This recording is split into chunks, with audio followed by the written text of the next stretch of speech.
"That was better than fighting," said Ozma, when all our friends were assembled in the palace after the exciting events of the morning, and each and every one agreed with her. "No one was hurt," said the wizard delightedly. "And no one hurt us," added Aunt Em. "But best of all," said Dorothy, "the wicked people have all forgotten their wickedness and will not wish to hurt anyone after this." "True, Princess," declared the Shaggy Man. "It seems to me that to have reformed all those evil characters is more important than to have saved Oz." "Nevertheless," remarked the Scarecrow, "I am glad Oz is saved. I can now go back to my new mansion and live happily." "And I am glad and grateful that my pumpkin farm is saved," said Jack. "For my part," added the Tin Woodman, "I cannot express my joy that my lovely tin castle is not to be demolished by wicked enemies." "Still," said Tik-Tok, "their enemies may come to Oz some day." "Why do you allow your clockwork brains to interrupt our joy?" asked Omby-Amby, frowning at the Machine Man. "I say what I am wound up to say," answered Tik-Tok. "And you are right," declared Ozma. "I myself have been thinking of this very idea, and it seems to me there are entirely too many ways for people to get to the Land of Oz. We used to think the deadly desert that surrounds us was enough protection, but that is no longer the case."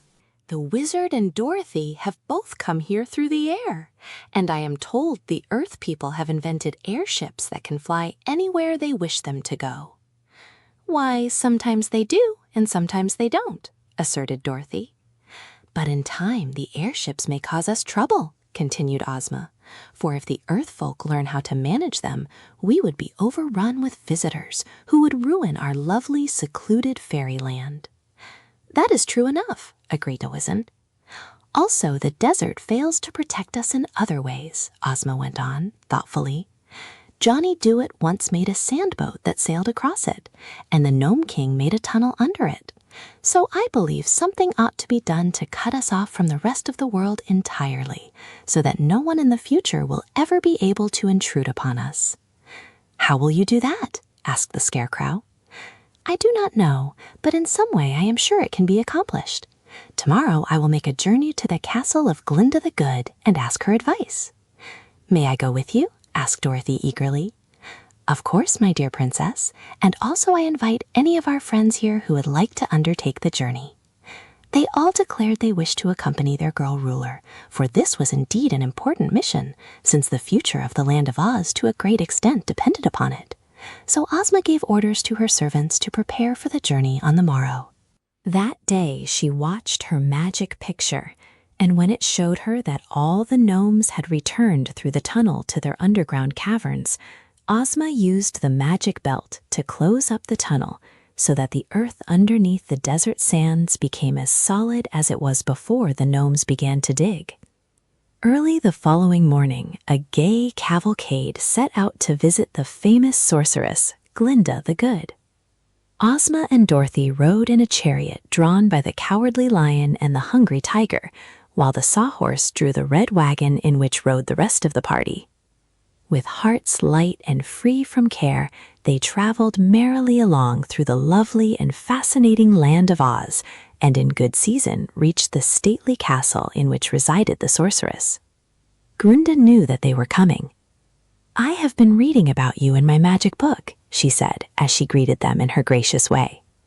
"What is your magic book like?" inquired Aunt Em curiously. "It is a record of everything that happens," replied the sorceress.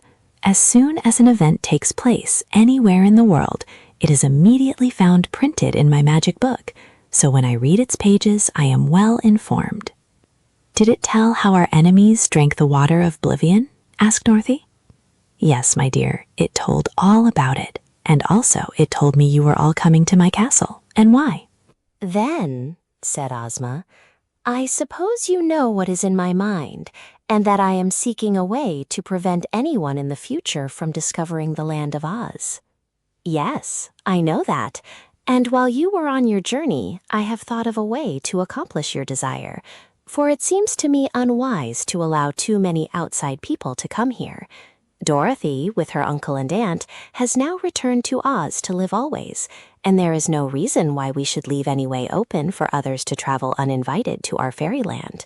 Let us make it impossible for anyone ever to communicate with us in any way after this. Then we may live peacefully and contentedly."